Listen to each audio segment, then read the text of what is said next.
ВМРО-ДПМН денеска повторно замета го има Апасиев, Левица и нивната снаодливост да купат дуќан вреден 1 милион евра за 300.000. Социјалдемократите пак сметаат дека Министерството за внатрешни работи селективно бира правда и гони млади само за Facebook статуси. Почитувани, јавното обвинителство да истражи како Апасиев и Левица купиле дуќан од 1 милион евра за само 300.000. Димитар Апасиев, кој беше наводен жесток поборник против банките и извршителите, на крај со нивна помош купи имот по 3 пати пониска цена од пазарната. Левица и Апасиев, по стапките на братот на Груби, се стекнаа со имот во центарот на Скопје по цена 3 пати пониска од пазарната.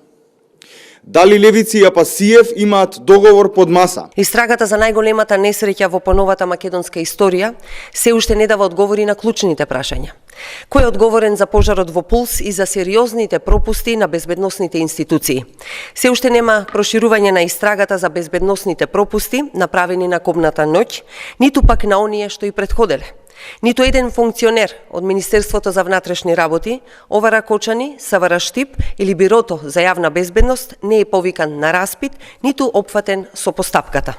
Наместо тоа, Министерството за внатрешни работи поднесува кривични пријави против граѓани за објави на Facebook кои јавно бараат правда и неселективна истрага.